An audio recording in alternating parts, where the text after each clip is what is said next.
Welcome, knowledge seekers, to E for Education, your digital gateway to ace competitive exams. Today, we delve into the intricate web of economics, focusing on the pulsating economy of Pakistan, a critical subject for the newly announced KPPSC's Provincial Planning Services exams. In this Perikla series, we'll discuss the crucial concepts of economics and their applications in an economy. So gear up for this enlightening journey. Remember, knowledge multiplies when shared. So like this video, subscribe to our channel and hit that bell icon. Stay updated, stay ahead.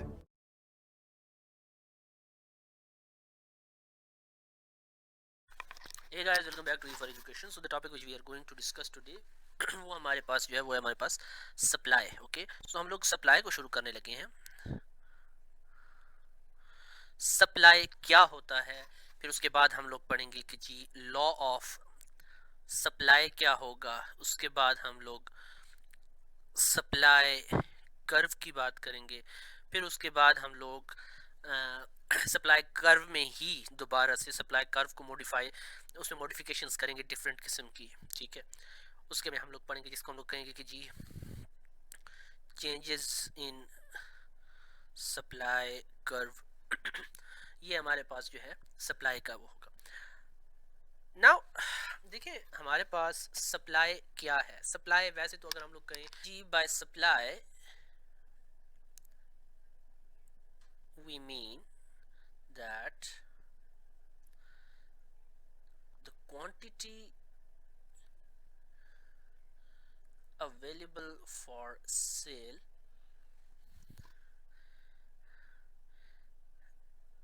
at any particular price.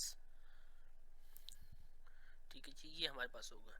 And this supply is related to the price without the reference of price supply cannot be determined. Okay, हमेशा आपकी जो supply होगी वो क्या होगी, वो related होगी या रिलेट करेगी आपकी प्राइस के ऊपर. ओके, सेकेंडली अगर आपके पास उसकी कोई प्राइस नहीं है या आप इकोनॉमिक्स में किसी चीज की प्राइस डिटरमिन नहीं कर रहे तो आप उसको सप्लाई नहीं कह. हमारे पास बेसिकली पीछे अगर हम लोगों ने देखा तो हमारे जो डिमांड का पोर्शन था, डिमांड के पोर्शन में हम लोगों ने डिस्कस किया था कि जो हमारे पास डिमांड था या लॉ ऑफ डिमांड था, ठीक है, या उससे रिलेटेड अदर कॉन्सेप्ट से, उसमें हम लोगों ने हमेशा देखा था कि वो हमेशा क्या करता है, कंज्यूमर पर्सपेक्टिव को जो है ना देख रहा होता है, कंज्यूमर या बायर पर्सपेक्टिव को देख रहा होता है.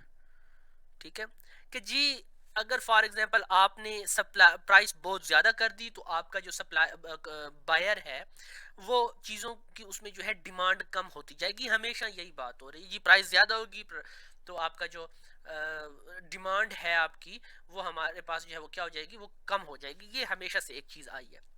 नाउ डिमांड जो है ना, basically demand takes the perspective of buyer. ठीक है जी, क्योंकि अगर हम लोग लॉ ऑफ डिमांड को देखें तो वो भी हमेशा प्राइस और डिमांड की बात कर रहा होता है, जो कि हमेशा किस चीज़ से रिलेटेड होती है, वो हमेशा रिलेट कर रही होती है आपके कंज्यूमर से या आपके किससे, आपका जो बायर है उससे जो है रिलेट कर रही होती है.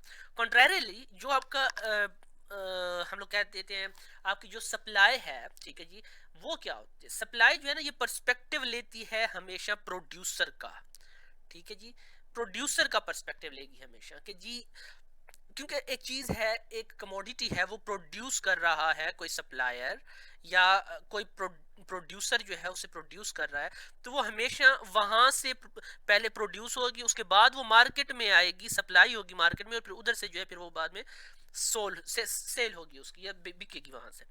सो अब जो हम लोग जितना भी सप्लाई के बारे में बात करेंगे, सप्लाई के बारे में हम लोग जितना भी बात करेंगे तो वो हमारे पास सेलर पर्सपेक्टिव या प्रोड्यूसर पर्सपेक्टिव के ऊपर जो है ना वो बात होगी, ना कि हमारा जो कंज्यूमर है, कंज्यूमर की हम लोग बात करेंगे नहीं. हम लोग सिर्फ और सिर्फ सेलर की बात करेंगे और उसके प्रोड्यूसर की बात करेंगे हमेशा से. So forget about the buyer side. Now we will only discuss the supplier's perspective. Now as we have discussed in our previous lectures कि हमेशा जो आपका डिमांड है वो तीन चीज़ों पे क्या कर रहा होता है, तीन चीज़ों पे जो है वो उसका जो है रिलायंस होता है जी. उसमें क्या होता है जी, विलिंगनेस टू परचेज होगा आपके पास. ओके, इसी तरीके से आपके पास पावर टू परचेज हो, और एक तीसरा भी उसके साथ था. सेम इसी तरीके से, और हाँ अवेलेबिलिटी ऑफ द प्रोडक्ट वो भी होना चाहिए आपके पास। सेम इसी तरीके से आपकी सप्लाई तब तक सप्लाई बन ही नहीं सकती जब तक आपके पास विलिंगनेस टू सेल ना हो, ठीक है। इसी तरीके से आपके पास availability of the desire, sorry हाँ अवेलेबिलिटी ऑफ द डिजायर्ड आपका जो आइटम है या आपका जो प्रोडक्शन है या आपका जो कमोडिटी है उसकी आपके पास अवेलेबिलिटी ना हो, और एबिलिटी टू प्रोड्यूस हो। ओके, सो कोई ऐसी चीज जो कि आप बेचना चाहते हैं, ठीक है जी, आप उसको बेचना चाहते हैं, प्लस आप उसको, आपके पास ये एबिलिटी भी है कि आप उसको प्रोड्यूस भी करें, और उसके अलावा आप जो है उस आइटम को अवेलेबल कर सकते हैं इन द मार्केट। तो availability plus production capability plus आपकी विलिंगनेस टू सेल, ये तीनों चीजें आपकी सप्लाई को बेसिकली क्या कर देते हैं, उसको सप्लाई बना देते हैं। ये आपके पास क्या है, ये सप्लाई की डेफिनेशन है हमारे पास। नाउ हम लोग देखते हैं कि सप्लाई की हमारे पास डेफिनेशन के अलावा जो अगला हेडर बनेगा हमारे पास वो होता है उसके अजम्पशंस का, ठीक है जी। assumptions की अगर हम लोग बात करें तो हमारे पास सबसे पहले पहले है कि जी income of the buyer and seller जो होगा वो हो रिमेन्स कांस्टेंट होके। इसी तरीके से सेकंड जो है हमारा the taste and preference of the buyer remains constant. इसी तरीके से हमारे पास कि जी the cost of all factors of production doesn't change over the period of time, या हम लोग कह सकते हैं कि वो हमारे पास कांस्टेंट हो। अगला जो हमारे पास time period under consideration is short, कि आप लोग इसमें शॉर्ट टर्म प्लानिंग के थ्रू चलते हैं। उससे अगला जो है हमारे पास वो है टेक्नोलॉजी यूज रिमेन कांस्टेंट, कि आपकी जो टेक्नोलॉजी आप यूज कर रहे हैं वो आपके पास कांस्टेंट होनी चाहिए और आप उसको बार बार चेंज ना करें, ताकि टेक्नोलॉजी चेंज करने की वजह से आपके जो फैक्टर्स ऑफ प्रोडक्शन हैं आपके पास जो, या आम अल्फाज में हम कहें कि आपकी जो प्रोडक्शन के अखराजात हैं वो बढ़े नहीं या वो कम ना हो रहे हों, ठीक है जी। क्योंकि जाहिर है आपकी प्राइस, आपकी फैक्टर ऑफ प्रोडक्शन की जब कांस्टेंट होंगे, आपके फैक्टर्स ऑफ प्रोडक्शन होते हैं कि जो फैक्टर्स आपकी प्रोडक्शन में इन्वॉल्व होते हैं वो जब आपके कांस्टेंट होंगे तब ही आप लॉ ऑफ सप्लाई को जो है क्या कर सकते हैं, डिफाइन कर सकते हैं। नेचुरल फैक्टर्स आपके जो हैं वो कांस्टेंट हों, कोई कैलेमिटी ना हो आपके पास, कोई आपका फ्लड ना हो, कोई आपका अर्थक्वेक जो है वो आपका ना हो, कोई इस किस्म के मसाइल ना हो कि जिसकी वजह से आपके फैक्टर्स आपकी प्रोडक्शन पर जो है वो क्या हो, बुरा असर पड़ रहा हो। बल्कि ये तमाम जो चीज़ें हैं, नेचुरल कैलेमिटीज़ जो हैं आपके पास, नेचुरल फैक्टर्स जो हैं वो भी आपके कांस्टेंट ही रहें। इस तरीके से अनचेंज्ड गवर्नमेंट पॉलिसी हो, ठीक है जी, आपकी नो फर्दर टैक्सेशन जो है ना वो ना हो, यानी कि एक शॉर्ट टर्म में जो आपके पास एक सिमिलर टैक्स पे जो आ रही है हम लोग उसके लिए उसका ग्राफ बनाएंगे। सेकेंडली कंपेटिटर्स मार्केट हो, कि जी अगर आप प्राइस बढ़ा रहे हैं तो आपकी डिमांड भी उससे क्या हो, डिमांड भी उसमें कम होने का खदशा हो आपको, ठीक है। अगर आप मोनोपोलिस्टिक मार्केट का शिकार हैं या उसमें आपकी मोनोपोली है, ठीक है, ये हम लोग अगले एक लेक्चर्स में हम लोग पढ़ेंगे कि जी टाइप्स ऑफ मार्केट किस किस्म की होती हैं, हम लोग उसमें पढ़ेंगे तो उसमें आपको ये और भी ज़्यादा क्लियर हो जाएगा। सो अगर आपकी मोनोपोली होगी तो उसमें आपका ही सोल राइट है, आप जितनी प्राइस उसकी रख लें, आप जितनी आप उसकी क्वांटिटी भेज दें वो आपके ऊपर है। आपके जो आपको कोई compete करने वाला मार्केट में कोई दूसरा जो है वो नहीं होगा मौजूद, तो आप ही की मोनोपोली होगी हर एक चीज़ पर। सो ये चीज़ें जो है वो नहीं होनी चाहिए। उसके बाद हमारे पास अगला जो हेडर है वो हम लोग उसको कह देते हैं कि जी लॉ ऑफ सप्लाई क्या होता है। Okay, so law of supply की अगर हम लोग बात कर लें, लॉ ऑफ सप्लाई हमारे पास क्या है कि सप्लाई ऑफ द कमोडिटी जो है वो हमारे पास supply of the commodity is directly proportional to the price of that commodity. So law of supply हमारे पास कहता है कि जी आपकी प्राइस आप जितनी ज्यादा बढ़ाते जाएंगे आपकी सप्लाई भी उतनी ही ज्यादा होती जाएगी। Now forget about the law of demand. Okay, आप डिमांड को नहीं देख रहे, समझ आ गई, आपने सिर्फ और सिर्फ सप्लायर्स पर्सपेक्टिव देखा कि जब एक बंदा है वो कोई चीज प्रोड्यूस कर रहा है, ठीक है, और आप साथ साथ उसकी प्राइस जो है वो बढ़ाते जा रहे हैं, तो क्या होगा कि जी उसको ज्यादा से ज्यादा मुनाफा अर्न करने के लिए या प्रॉफिट को अर्न करने के लिए, ठीक है, वो भी क्या करेगा, अपनी साथ में सप्लाई भी ज्यादा कर देगा, ठीक है। अगर वो 100 रुपए में कोई एक चीज़ जो है वो बेच रहा था और उस पहले जो है 100 रुपए में उसकी अगर फॉर एग्जांपल मार्केट में उसकी कोई कोई एक आइटम जो है वो 500 आइटम्स पर डे आ रहे थे, तो अभी क्या हुआ कि जी उसने प्राइस जो है वो बढ़ा दिया। जब उसने प्राइस बढ़ा दिया तो मुनाफा कमाने के चक्करों में वो 500 आइटम नहीं भेजेगा, अभी हो सकता है कि वो 700 आइटम पर डे भेजे। ठीक है, अगर पहले उसने प्राइस 100 रखी हुई थी और उसके ऊपर वो 500 भेज रहा था, और अभी उसने जो है 150 कर दिया, तो वो चाहेगा कि वो अपनी सप्लाई को ज्यादा करे ताकि उसको प्रॉफिट मैक्सिमाइजेशन हो आपके पास। ठीक है जी, प्रॉफिट मैक्सिमाइजेशन हो उसकी। ठीक है, सो मुनाफा कमाने के चक्रों में जो है वो ये सब कुछ करेगा। अगर हम लोग उसकी डेफिनेशन को देखें, एक और डेफिनेशन है हमारे पास के other things remaining the same या अनचेंज्ड, ठीक है, as the price of a commodity increases, its supply increases। Okay, इसके साथ हम लोग कह देते हैं कि जी ceteris paribus. Now ceteris paribus इसके क्या किया है हम लोगों ने पिछली स्लाइड पे या इससे पिछला जो हम लोगों ने यहाँ पे इसके कुछ एजम्पशंस लिखे थे, ये बेसिकली इसका सेट्रस पैरिबस ही है। ठीक है जी, कि ये चीज़ें ज़रूरी हैं। आप सेट्रस पैरिबस पे मैं एक अलग वीडियो भी बना दूंगा सेट्रस पैरिबस आपको समझाने के लिए सेट्रस पैरिबस का मेन मतलब क्या होता है। सो अगर आप लोगों ने वो देखना हो तो मैं जब वो वीडियो बनाऊंगा तो उधर इसी पॉइंट पे कार्ड में उसका भी लिंक साथ में ऐड कर दूंगा। अगला हमारे पास जो इसका अगला पोर्शन है वो है हमारे पास सप्लाई कर्व का। सप्लाई कर्व क्या होता है हमारे पास? ओके, सो सप्लाई कर्व को बनाने के लिए हम लोग सबसे पहले एक ड्रॉ कर लेते हैं, एक ग्राफ ड्रॉ कर लेते हैं। ओके, सो ये हमारे पास प्राइस की लाइन आ जाएगी। ठीक इसी तरीके से ये जो है हमारे पास क्वांटिटी सप्लाई की लाइन आ जाएगी। ये आपकी प्राइस हो जाएगी और ये आपकी क्वांटिटी सप्लाई हो जाएगी। ओके, सो नाउ अब आपके पास वो कहता है कि as the price of the commodity increases, जैसे फॉर एग्जांपल मैं कहता हूँ कि जी एक बंदा है, उसने किसी चीज की कीमत जो है वो 100 रुपए रखी हुई है, कोई भी कमोडिटी, कोई खिलौना कर ले, कोई टॉय कर ले, तो उसकी सप्लाई जो है ना वो आ जाती है कि जी वो दिन के वो दिन के जो है वो 1000 खिलौने जो है वो मार्केट में भेज रहा है। फिर उसके बाद उसके with the passage of time वो 200 कर लेता है। नाउ अभी उसकी ख्वाहिश होगी कि मैं और ज्यादा भेजूं, सो वो 2000 जो है सप्लाई उसकी शुरू कर देगा। फिर मजीद आते आते और फिर जो है वो 300 पर ले आता है, तो मजीद वो ज्यादा सप्लाई शुरू कर देगा। ठीक है, सो क्या हुआ, हम लोगों ने यहाँ पे ये देखा कि जी जैसे जैसे हम लोग अपनी सप्लाई इंक्रीज करते जा रहे हैं, ठीक है, वैसे वैसे हमारी जैसे जैसे हम लोग प्राइस इंक्रीज करते जा रहे हैं, तो प्रॉफिट मैक्सिमाइजेशन के लिए हम लोग क्या कर रहे हैं, हम लोग अपनी सप्लाई भी इंक्रीज कर रहे हैं। सो क्या होगा कि जी यहाँ पे ये हमारी सप्लाई कर्व बन जाएगी हमारे पास कि जी आपकी सप्लाई, आपकी प्राइस भी इंक्रीज हो रही है और उसमें साथ साथ आपकी सप्लाई भी इंक्रीज हो रही है। इसको हम लोग सप्लाई कर्व कहते हैं ना। Why is supply an upward curve? जैसे हम लोगों ने देखा कि जिस सप्लाई में हमारे पास क्या है, इस साइड पे आपकी सप्लाई ज्यादा हो रही है, इस साइड पे आपकी प्राइस ज्यादा हो रही है, इस साइड पे आपकी सप्लाई जो है वो ज्यादा हो रही है।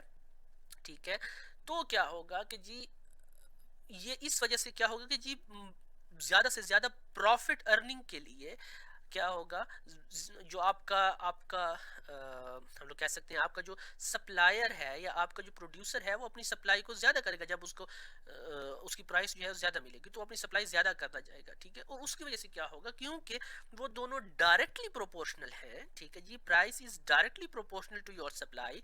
सो आपकी जो सप्लाई कर्व है वो आपके पास क्या होगी, आपकी जो सप्लाई वो अपवर्ड स्लोपिंग होगी उसकी। ओके, ना कि आपकी डिमांड की तरह वो डाउनवर्ड स्लोपिंग होगी। नो, क्यों? क्योंकि उसमें हमारे पास डायरेक्ट रिलेशन है और इसमें हमारे पास इनडायरेक्ट रिलेशन है हमारे पास डिमांड में। ओके, ये आपके पास क्या है, ये आपके पास सप्लाई कर्व है। नाउ जल्दी से चले जाते हैं, हमारा जो शिफ्ट इन सप्लाई कर्व है, या शिफ्ट इन सप्लाई कर्व के अलावा हम लोग ये देख लेते हैं, डिटर्मिनेंट्स को देख लेते हैं। Determinants of supply curve,